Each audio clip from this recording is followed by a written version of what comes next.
That's great. Yeah. Okay. Anyways, all right, thanks. It's great to be here. I love this opportunity to, well, first just to meet new grad students that I haven't had a chance to meet yet. And I'll be mentioning at the end of this that I'm looking forward to teaching a grad course, a new grad course in the program of ENRS that will go across international studies, political science, anthropology, geography, and ENRS as far as kind of cross-listing and meeting a demand that the theme of this I chose for today is trying to address. And that's kind of critical theory and specifically political ecology as an approach and a theoretical framework with which to address your research or just problem solving in general. And I'll talk a little bit about that context as I go. A little bit just about my background. Currently teach across the ESS and the ORTM programs in the Haub School. And then started off at University of California, Davis, where I did very much an ENR program called Nature and Culture. It was created by Gary Snyder, a Nobel sort of Buddhist nature poet, along with chemical warfare biologists that came together and were looking at how can we bridge this gap between the arts, social sciences, and physical sciences as far as creating more literacy across those to be able to work. The buzzword now is interdisciplinarily, or even extend that out in the community, do transdisciplinary work where you're working with communities as well as academics across disciplines.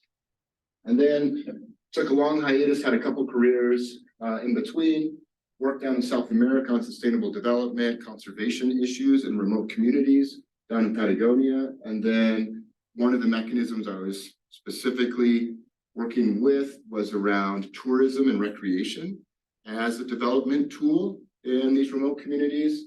And so I then returned to the US, worked for several years in private industry around that, and mostly in the Colorado Front Range and in the Western United States. But that led me back to kind of seeing a synthesis that I had, which was all of these linked with education. Came back to school, and that's how I discovered Wyoming, was through their master's program, the Haub School. Literally, I was on a road trip to go to a wilderness risk management conference in Jackson and drove through Laramie from Boulder. And I was like, whoa, they have a university here. I'll look into that one. And the rest is history, as they say. And had such a strong experience here, it left, as we say in archaeology, a very strong search image for me as far as like where I wanted to be once I finished my educational process. And so I completed a dual master's here and then didn't have the opportunity for a PhD here because they didn't have a program related to what I was looking for. And so found what I needed from the Geography and Integrative Conservation program at the University of Georgia. So I was there for 4 years, but that was a good reminder of kind of where I didn't want to be. I love Georgia. I love the size and the resources of the university, the capacity of the faculty there were just amazing. But the habitat did not suit me in the sense of the institutional setting. I really found the scale and intimacy and the relationships here to be sort of the type of place I thought I would work best. And was fortunate to be able to come back to Wyoming, and I've been back here since 2016. So what I'd like to propose today, this is a theoretical paper that I've been working on for several years now with some colleagues at the University of Georgia, and exploring, kind of revitalizing a concept called metabolic rifts. And I'll give a little bit of historical context of that. But what I'm applying that to is, can we have metabolic rifts were first used to describe human processes of alienation from the environment. So human-environment relationships. That's what specifically Karl Marx was the first one to use that term to describe the nascent processes of the Industrial Revolution occurring in essentially central England at this point in time historically. And it kind of sat there, so to speak, on the shelf for a century or so. And then John Bellamy Foster, an environmental sociologist, sort of resurrected that concept and the dynamics that was being looked at there in the sort of the 60s and 70s, and brought that into a lot of the environmental social sciences, at least, and one of which is under the umbrella of political ecology. And then I've been looking at that to first identify processes of alienation and issues around kind of disunity between human environment systems, specifically in the agricultural setting, which is where it was first used to identify, but extending that into other processes. And I'll ask you to kind of share some thoughts you might have on that. But then also use the concept of metabolic rift as a process of reincorporation, or removing that alienation, using that to not only identify that process, but use it as a restorative act in processes. And so that's what I'll be making an argument for here. And that's in the context of agroecology. And I'll give you a little bit of sort of setting on what that is for those of you. Most people in the Northern Hemisphere are less familiar with it, and even less so in the United States, although we had, up until just a few years ago, an agroecology undergraduate degree here at the University of Wyoming. It was one of the few in the United States that had an agroecology program. But I'll talk a little bit about how it is, in fact, the largest social movement in the world currently. And so what is agroecology? It's multiple things that are occurring simultaneously, and in that it results in having different areas of emphasis, depending on who's using or applying the concepts of agroecology. And so this sort of word, shares, you can see, these are one of those activities where the largest words are the ones that occur more frequently, the smaller ones are less frequent as far as the identity associated with this. So as you might imagine, the agro piece is associated with food production, and then the ecology is associated with the environmental relationships of food production. But as you see here, social and a movement is very strongly associated with this. And this is in a global context. If we were to apply this in the United States, the same sort of word branching, what you would find is more association with agriculture and science, research, and sort of energetics. So more in the physical or the agricultural sciences, ag engineering, you might find it. But it's very different in other parts of the world, such as where I'm applying this. And so agroecology is a scientific discipline. It was coined in actually in the 1920s, and but then sort of fallowed a little bit up until the 50s when it took on some other identities. But it was just the association of looking at agroecosystemic functions. So how is agriculture, can you look at it through its function within a broader ecosystem and manage or apply agricultural practices through an ecosystemic or ecological systems-based approach, rather than, and we'll talk about what would that not look like, or what is a non-agroecological system look like? And I'll talk about that in a second. And so ultimately then an ecology of a food system, but in this case still limited to the food production side. It has practices, techniques that are inherently more agroecological, rather than, let's say, we'll use the term industrial, or what I find even more of this neutral sort of middle point, we call it conventional food production. But again, all of those are kind of loaded terms, because our conventional food production has only been in existence for about maybe 150 years, if you push it that way. And really, in the last 70 years, what we term conventional, and I'll talk about how related to global processes, it's actually less conventional still even than we think. And then the movement piece of how agricultural production relates to rural development. And so this is something that I see an analogy to in my case in Southern South America, but equally so in a state like Wyoming, as far as cultural development and processes. And so as a movement, here in the United States, this is, I think, the University of Vermont, is explore agroecology as a science and a movement, but more as that science practice piece. Whereas if you go to a place like Brazil, very strong social movement. And it's based in, for example, in this case, landless workers. So this not even peasant, but more sharecropper agricultural relationships that are linked intimately to colonial historical linkages there, and how people are not just giving back to the land, but a movement that isn't just linked to reconnecting with their landscape, but having an equitable food system that allows for food access and that may or may not exist wholly and completely within the market economy, but that can extend beyond markets. So trade networks, more of a sovereignty piece. And so you see things like this, the peasant agroecology via campesina. So this is the landless workers movement here specific to Brazil and some of their political historical processes. Via campesina has no central office, but this is the one that is the largest social movement and it's organized across the world. And it's a decentralized movement. And so again, it's not necessarily specific to Oaxaca, Mexico, or Santiago, Chile, or Sao Paulo, Brazil, or several other locations in Africa, but it's a movement around restoring. Campesina is in English peasant agricultural systems.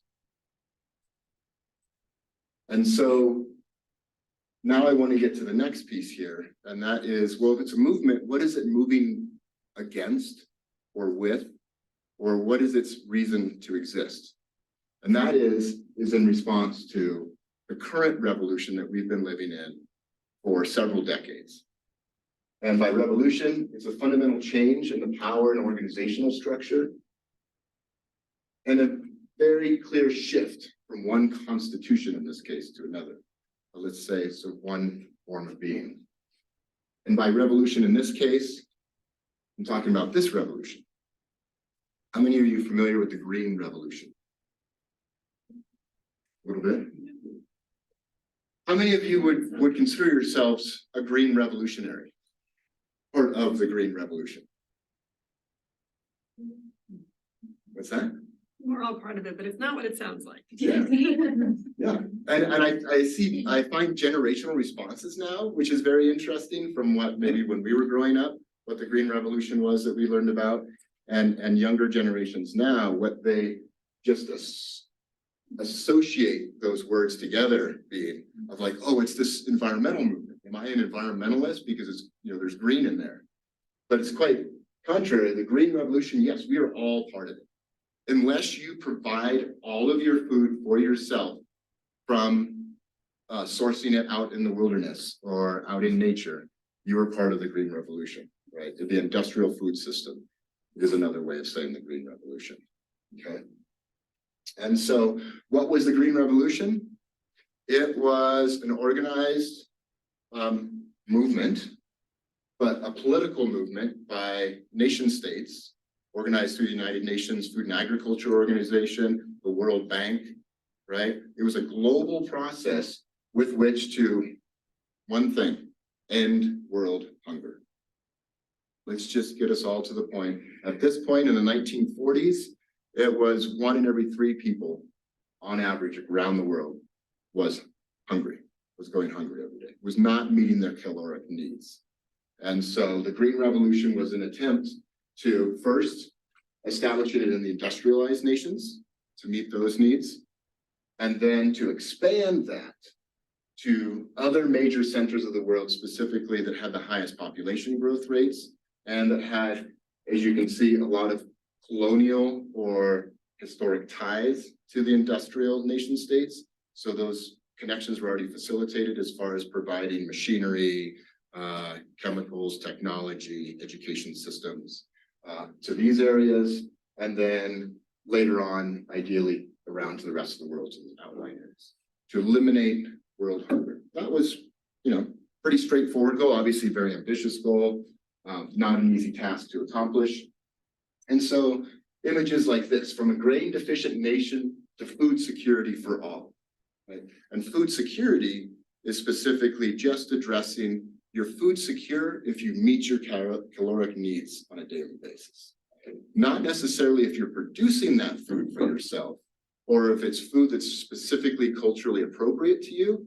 That now we get to food sovereignty level. But food security is just, hey, I don't know where my grain comes from, but I can eat bread at the end of the day, and I can get that, those nutrients. And so the green revolution is this image of a lush field, abundant water, and growing the food that these children need to be happy and healthy. And what that process did is it drove an industrial form of production to increase yield, right? To increase production through whatever means possible. And so that would mean a lot of homogenization of diversity of grains, so monoculture, and production systems where you modify the landscape to create as uniform of a system so that you're managing based on a very specific set of variables rather than a more diversified, maybe natural or less intervened landscape where you have to accommodate different degrees of soil, organics, or different types of weathering processes that may be present or there, but trying to create as great uniformity to create the greatest possible production. And so the Green Revolution, for the people, for profit, and for the planet, right? That was sort of like the mottos there. But it had to be profitable in this system too, because it was part of an industrial food system that works on profit. What we found over the years through the Green Revolution is great effect in crop yields. We were, in fact, producing more from 1960s, in this case, to 63, the annual average, and then now the annual average in the 90s. So you see, double thumbs up. We're producing more for everybody, which means, people have more to eat. But some of the other things that we're seeing is it ends up costing more as far as monetarily too. So there's some expense involved in achieving those profits. And that's through things like herbicides, pesticides, fertilizers. In a lot of these traditional regions, they didn't have access to that. They're newly created. They're post-World War II products anyways, at least as far as the chemical production is. All of the production occurs for these primarily in those industrial first world global north nations. And so that's where the production is, but the cost is being incurred in those areas that are adopting these practices and resulting in increased yields. But we see expense is going up almost 400%, but the income is dropping by 62%. So you have much higher income and a decrease in the return for these production areas. And so moving forward, this kind of just cut off this piece here. I'm just going to move this over real quick. And so what that led to is sort of a global process or situation where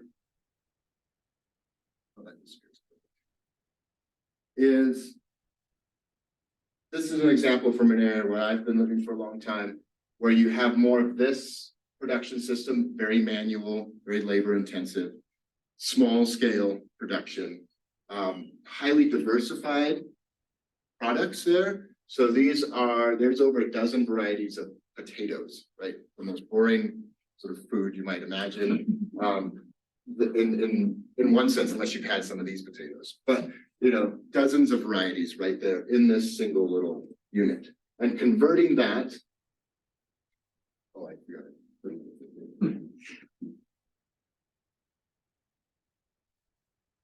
Into this type of a landscape where you get that one beautiful Idaho russet potato and you get thousands of acres of them that can be managed potentially by one or two individuals. One of these might even be robotically driven at this point, remote driven, and it's just driven off of GPS systems. So potentially just one person involved in this process rather than the requirement of like entire families, whatever age range, having to be engaged in that process.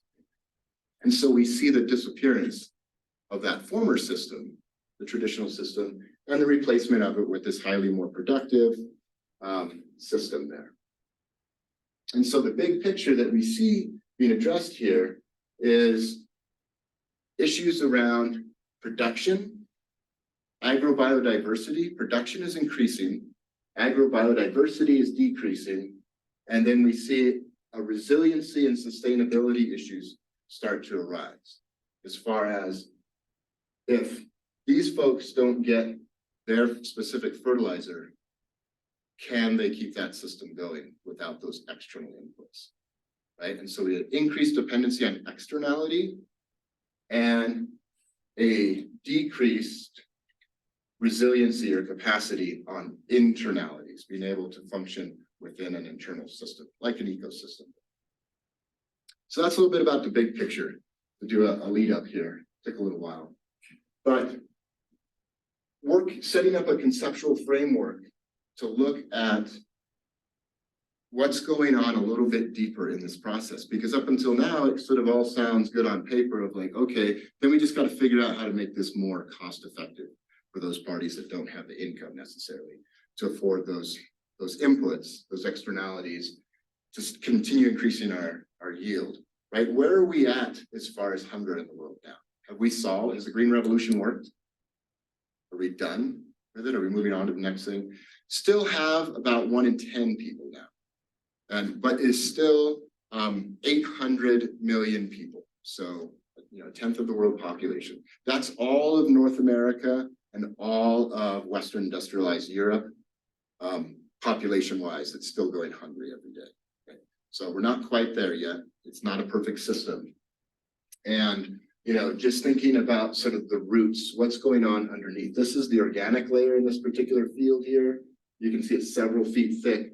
And this is just old glacial till here in this particular spot, but yet a highly productive setting here. And so this is where the metabolic rift comes in. And it's sort of summed up in a few photos, and I'll share those.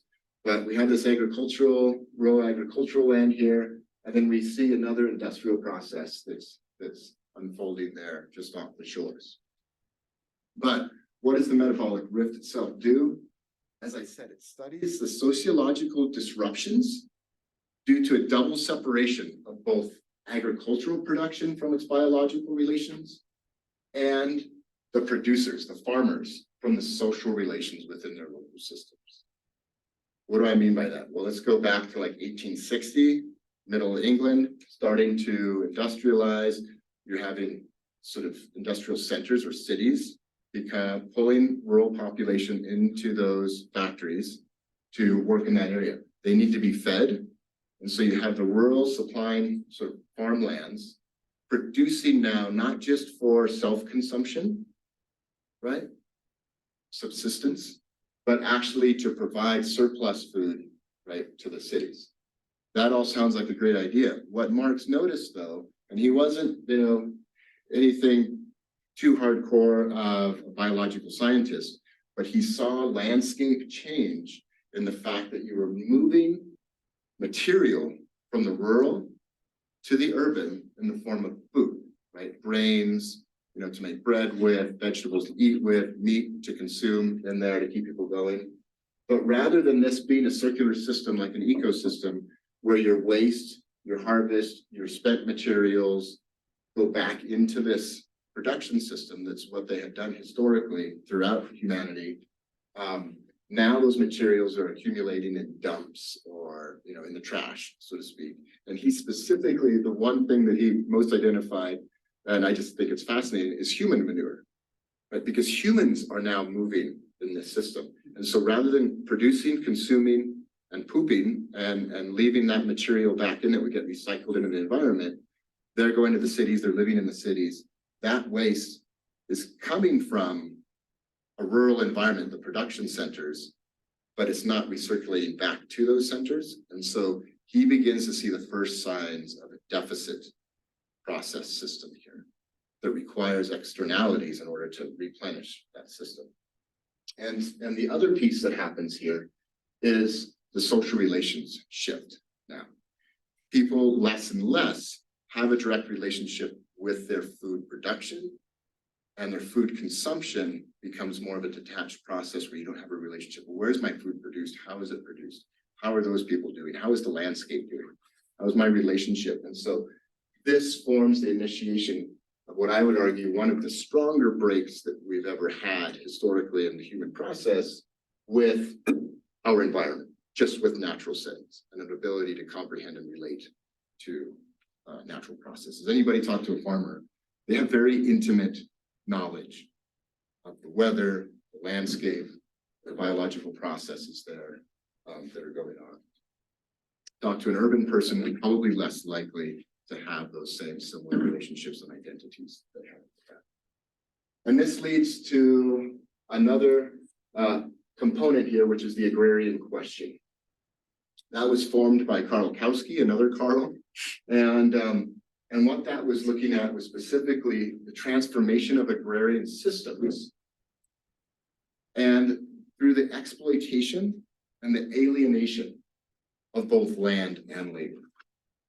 And that's a key piece with this metabolic rift. So what we're looking at here is by exploitation, this is a technical critical theory term here. It's not as in like, yes, there's slavery was a component and part of these systems in colonial era, for example, the banana republics, the sugar plantations of the Caribbean, right, in the Southern United States.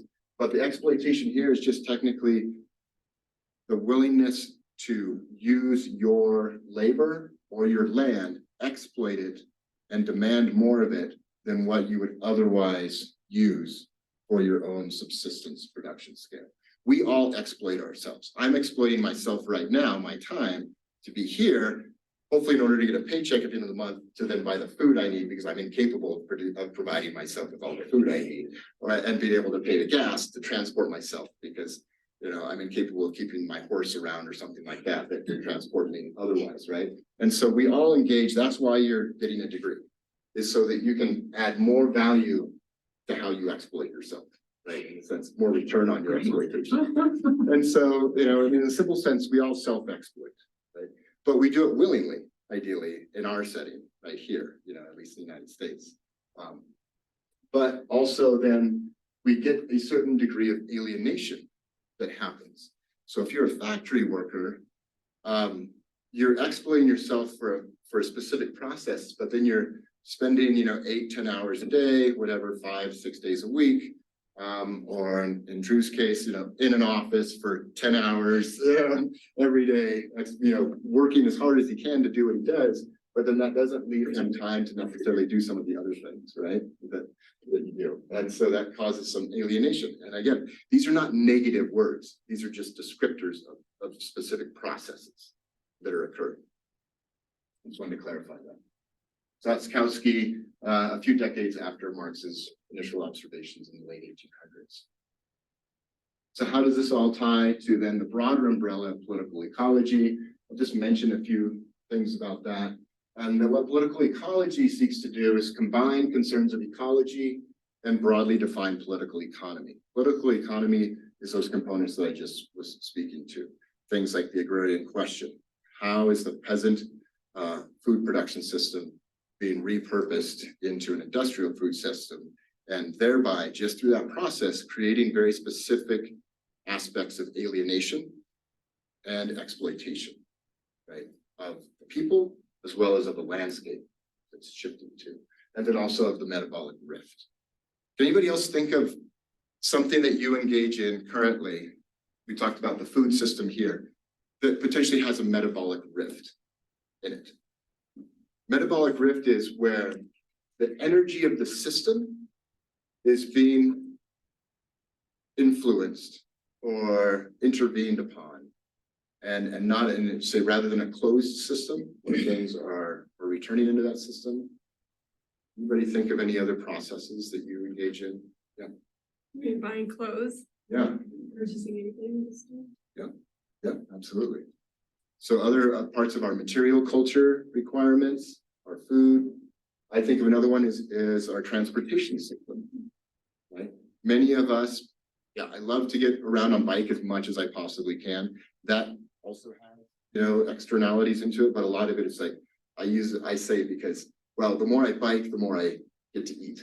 It's my way of legitimizing it, right? Because that's my fuel. But then when I get in my car, there's rifts there. As far as I'm using my car to move from this space to that space here in Wyoming, but that doesn't mean my fuel is coming from here in Wyoming or in Albany County, right, to generate that need. So there's a rift, there's a displacement that's happening there.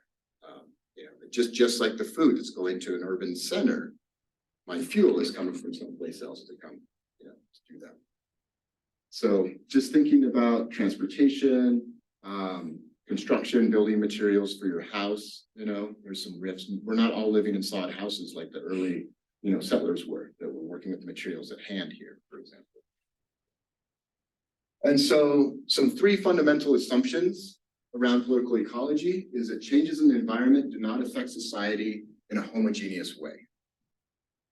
And please question these assumptions, because that's the job of political ecology is to be questioned as well as to question things.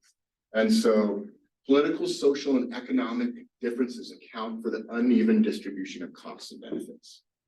Remember how I said there was a third of the world that was going hungry in 1940, right? We got it down to a tenth of the world. Produce more food than every human on Earth actually needs. So the Green Revolution is actually successful if you just look at food production. We've done it. We did it like 2 decades ago. And we're still increasing food production, like efficiency rates in many contexts. So why are there still people hungry? Because the political ecologists would say because there's uneven distribution of that food, right? Due to political, social, and economic differences. It's not a food production issue anymore. It's a food distribution or access issue, is what it is now. In fact, we could improve our food system, not just through distribution and access, but we could actually ramp down some of the actual production to incorporate more sustainable or regenerative processes. And that's buzzwords that are also out there nowadays. Change in environmental conditions must affect political and economic status quo. So changes in environmental conditions will have social relational results, as well as they will have ecological impacts. We haven't figured out a way to fully detach ourselves from the natural process. Physics still happens. Gravity still happens. We still need to eat, still need to breathe. And so those will influence, those changing conditions will have political and economic results. Unequal distribution of costs and benefits and the reinforcing and reducing of pre-existing inequalities have political implications, and altered power relations are what results. To simplify all of this, political ecology, at least for me, is about studying power relations. In all sorts of forms, and again, not just in a generic form of power, but I'm talking about in a very specific sort of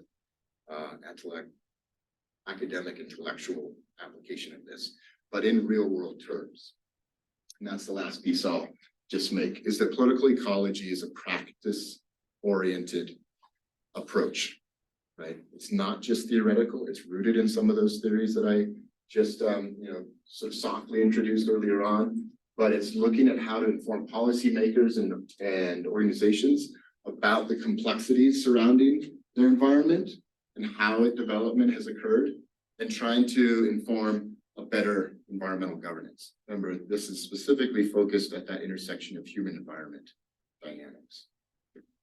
Understand decisions that communities make about their natural environment in a political, historical context, right? There's some historical legacy there, to put it kindly. In some contexts, there's historical trauma, right? That's there in how decisions are being made. Economic pressure, there's regulations, and then how unequal relationships in and among societies affect the natural environment. So ability or exclusion from access to certain areas, or materials, or policies, the ability to protect or not be able to protect your watershed, your shoreline, your landscape, whatever the case might be, especially in communal systems. And so just to kind of move into an example of how this applies, in this case, this is an area of southern Chile on the Pacific coast of South America. And you can see this is the Andes in the background, there with the snow-capped peaks, but they drop straight into the ocean here. And then you have a series of islands here. And in this particular region, these are actually the longest inhabited areas, not the mainland per se, but rather these island communities for thousands of years. And then you can see, and it's almost sort of like going through time, sort of have the mountain building process, the Andes here, the oceans, the islands, the rurally inhabited ones, and then more recent processes associated with like human activity and industrial production here. And this is aquaculture systems that you see there. And so I'm specifically looking at this region right here of Chile, and we were looking at these interior islands right here, the big island of Chiloé, and then this is the mainland here, the Chilean side highlighted, but this is the border, the boundary here, the crest of the Andes and Argentina on this side here. Just to give you, being geographers, I got to throw a map. Yeah. And so in this case, the Chilote agroecological system, it's classically, traditionally, historically known as a novel and diverse food system. They interact both with the marine environment, traditional fishing and shellfish collection, as well as food production through, again, subsistence production or horticulture, so small scale agricultural production, and potatoes in particular. This is the Huilliche community, an indigenous community to this region that is doing a communal potato harvest at this particular moment here. This turns out to be the source, the genetic epicenter of the domestic potato in the world. So any potato that you eat, no matter how cool or wrinkly or big and beautiful McDonald's French fry, all traces its origin to here, to that island, that big island of Chiloé. And so it has great significance. And what I mean, kind of these distorted, you see some of these ones here that will be very sort of knotted and looking, and that one, I love this. This is the mother-in-law potato. They all have names, right? This is the mother-in-law one because can you imagine peeling something that's so knotted and twisted? It's a pain in the ass. So that's one they give the mother-in-law. And so there's all this social connection here too, right? It's taking hold in this community right here, this landscape of this family that's a son, a father, and an uncle on the boat that they made themselves to go fishing in. And I think this photo kind of really sums it up for me. Is they're planting their seed potatoes here, and they're using alga, marine algae, to provide the high phosphorus and nitrogen necessary to fertilize the system. And so going back to that metabolic process of this landscape is land and sea intimately kind of recirculating through each other, right? And so this would be a metabolic system right here that's occurring. And so when we think about rifts in there, this is what jumped out at me when I was living down there and before I ever thought of going back to school, just experiencing these processes, living in these communities, these as my neighbors, working with on their, in their potato fields with them, and then seeing these processes arrive and develop through here. I didn't have the terms that I'm using now at that time, neither did they, but to describe it, what I started to see was these food production systems and these food production systems occurring in parallel within hundreds of yards, literally, of each other, but two very different types of processes. And it was kind of like, okay, but yet they're worlds apart and like they're not interacting with each other. This is a system that was, I did my master's here at the University of Wyoming to study how this was a lot of this is barter driven, non-economic, no money was taking hand. But yet these communities were feeding each other and themselves through exchanging potatoes for other materials that other neighbors had and things like that. This was a highly commodified production system. And so, fine, we can coexist, right? But then what I saw was this process, and that was employing workers. You need workers on this system. And so they would employ local people. As I said, this is about maybe 500 yards off. The worker here does not live there. They live in some other region of the area. If this person here gets a job on a salmon farm, they work in the other end of wherever their operational region is. right? So there's a physical rift that's occurring in the relationship of these people and their landscape.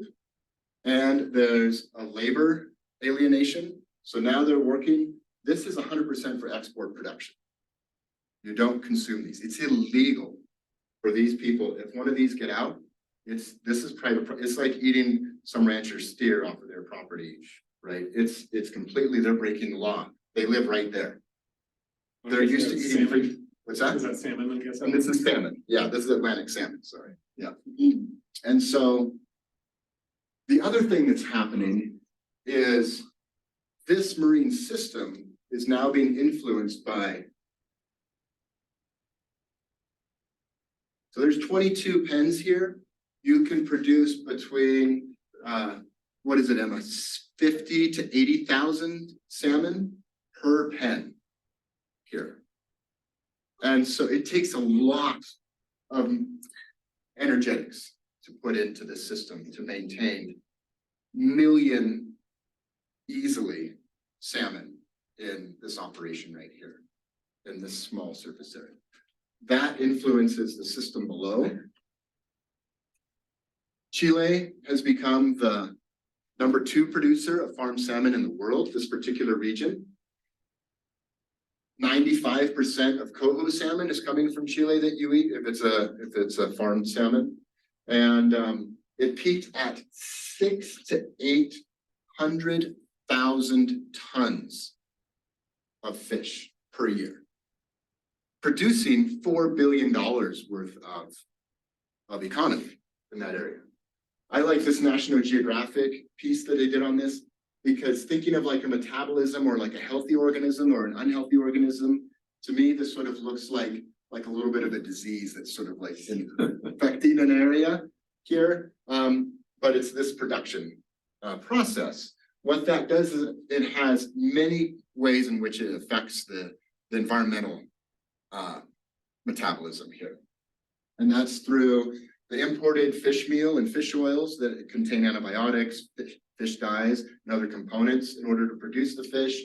Some of that passes through. Other native organisms eat that material.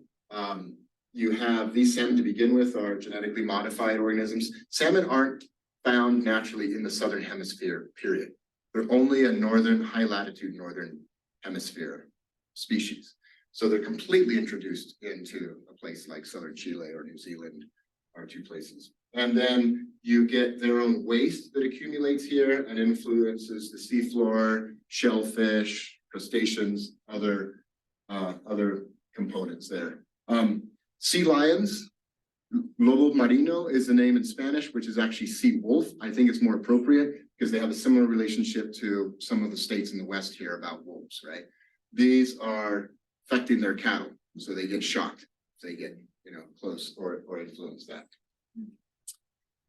So to move ahead here in time a little bit, that's some of the good story of the economic productivity of that. It's producing primarily for the United States and Japan is where this fish is sent to. But I had the fortune or misfortune, but as a PhD student, it was like, oh my God, how could I not pick a more perfect place to do my dissertation on this topic? Because I was there when this massive die-off happened in April 2016. And this is not the first bust that they had.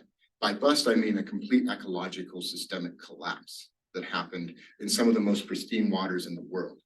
The equivalent I make of this is if you take the Yellowstone ecosystem and install thousands of hog farms, CAFOs, contained animal feeding operations. These are contained animal feeding operations. They had an algal bloom due to warming sea surface temperatures in this area. A native algae so that wasn't necessarily introduced, but it got to a combination of the sea surface temperatures, and this material, it turns out, is really conducive to algal growth. Eutrophication is for those of you, that study aquatics. So that facilitated a massive bloom that killed off all of the salmon in mass, up to 90% of them. So we're talking hundreds of thousands of salmon dying within days. Salmon, most fish have very high ammonia content in their bones because of the type of bones that they have. That's also why it's really good for mulching and putting into gardens and things like that, because you can do that with their material. But when they die in mass like this, it decomposes so fast that it actually turns to toxic waste. It was a massive health hazard. And so I won't go into some of the other pieces of, but we had hundreds of thousands of native fish die off spontaneously as a result of this. Shellfish crawled up out of the sands and literally just died through this process. Millions, as well as whales, dolphins, sea lions, marine ducks, other things. And so looking at that system that I've just projected, sort of maybe the highs and lows of this dynamic, this is one of the sites that was identified a few years prior to this event and was sort of the focus of my research by the United Nations Food and Agriculture Association as a globally important agricultural heritage system. The place that represented agroecology at its peak, right, at its highest potential.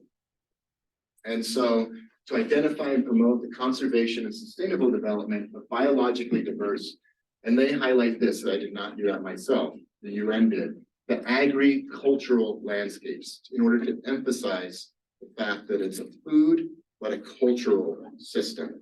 That's what is looking to be conserved.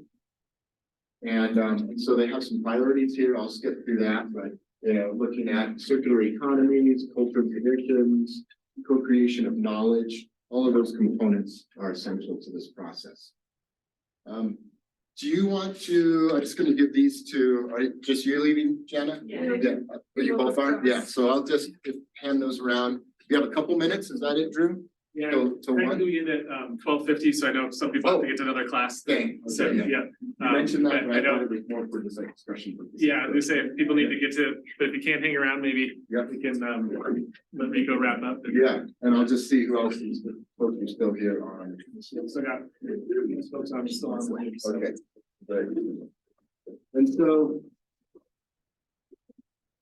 the goal of this initiative and the purpose of what I use to apply kind of this metabolic approach to was to look at how can a transnational global entity, or technically it's supranational, what they call it, in the case of the FAO, how can that influence a hyper-localized system like this where food production is based on this agroecological perspective of producing socially relevant and ecologically sustainable food systems.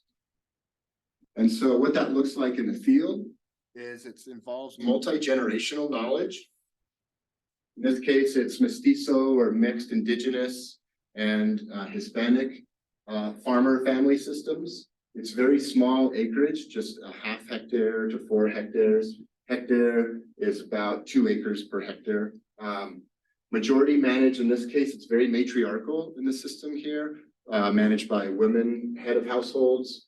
And then the average age, though, is 50 years older. So on the aging, this piece in alignment with most agricultural systems that you find around the world, certainly here in Wyoming and in the United States, we're finding an aging demographic and participating in food systems.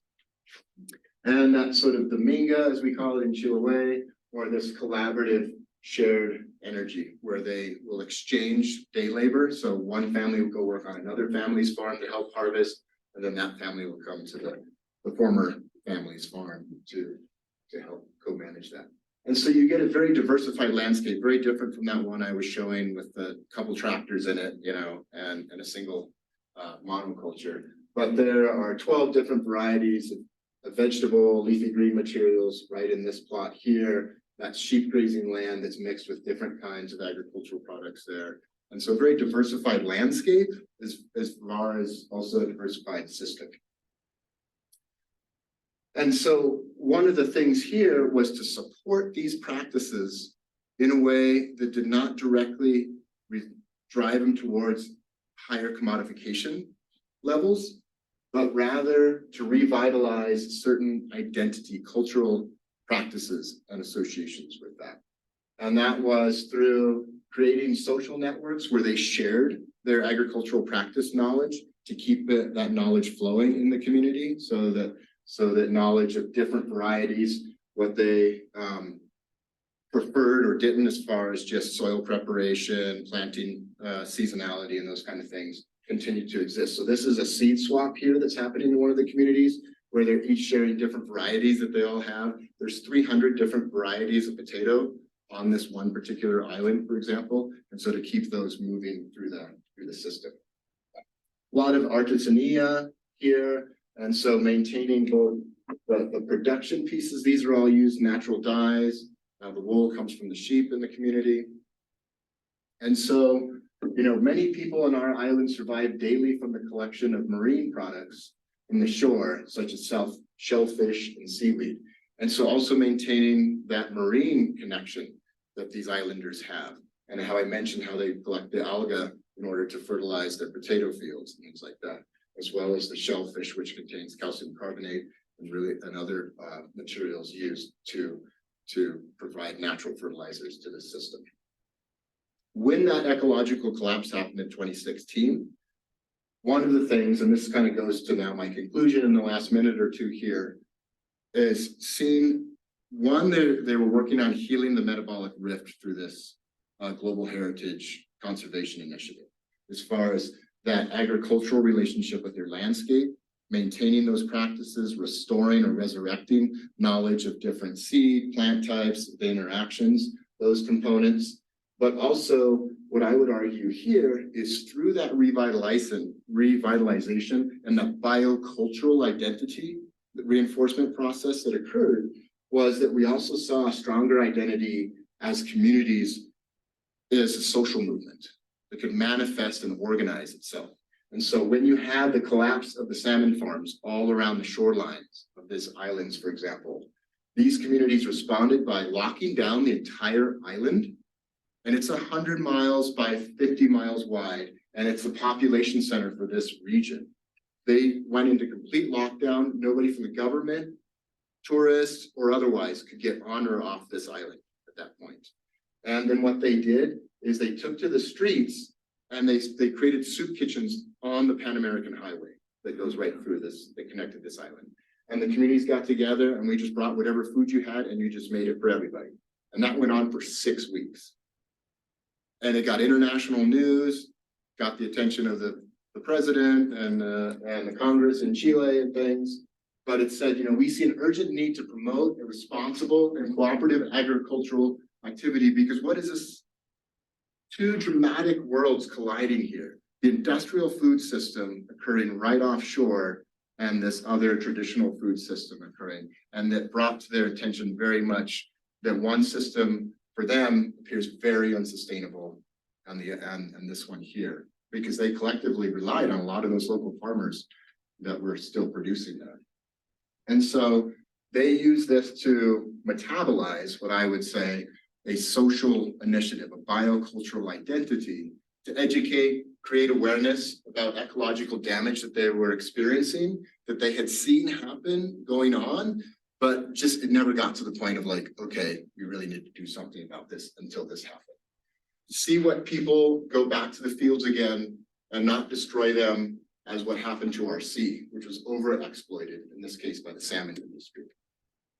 And so what this resulted in is new instances of that barter itinerant trade system, the non-monetary pieces, and products that emerged that allowed them to sort of do a restorative act across the ecosystem and the social economic network that existed in this island of Chiloé. And so what I see is agroecology in this case, because that's what the application of the FAO initiative was based on, agroecological principles, as a metabolism of resistance, potentially, and or renewal.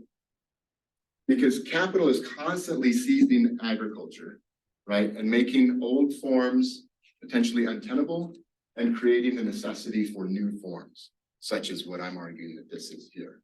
Some of the results of that is, I'm going to move to just this piece here, is from this initial area of Chiloé that was declared a World Heritage Site for food, for agricultural heritage. The Chilean government has now responded by creating 3 new areas in the country of globally, in this case, nationally important agricultural heritage sites. In the Aymara high country of the Altiplano of the Andes in northern Chile with Bolivia and Peru, and then the Mapuche-held traditional indigenous areas of central Chile. And that is something that now has federal support that only had the UN supranational support before and did not have national involvement with previously. So I see that as another manifestation of this response that's occurred there. And so I'll leave it with this picture here of, this is the Pan American Highway that goes from Alaska to Tierra del Fuego. And as I said, they pulled their boats up onto it, had big tire fires, and they've got the kitchen set up right there, feeding everybody. And these are local musicians, because all the schools were closed and everything. They were out of fuel to even drive vehicles. All the gas stations were empty, the supermarkets were empty. And so the musicians brought the kids into just the middle of the circle there, and to let them know that this is a happy thing. You're safe, you're secure, everybody's in this together. That's my little 2-year-old right there in the middle of the dance. This is so even the gringos were welcome to party at this point. So thank you for that. I'm sorry I went over time. Thank you. I think we're out of time for questions, but since Rico is in the Haub School here and folks on Zoom, I'm sure he'd be more than willing to answer questions over coffee or connect. Yeah. Super interesting work. And then just the last plug for his class for grad students here. I think it's political ecology class this spring, right? Yep. So this spring, there's the schedule, there's a brief statement, and then I can send you a brief sample syllabus for those of you that just want to know kind of what's involved in it. Yeah. Well, thanks so much, Rico, for joining, and thanks for everybody. Thanks for the invite. I appreciate it, Jim. We'll reconvene next week, same place, different time. Well, no, is that right? Same No, time. at the same time. Right, good way. So awesome. Thanks, everybody. Head off to my next box.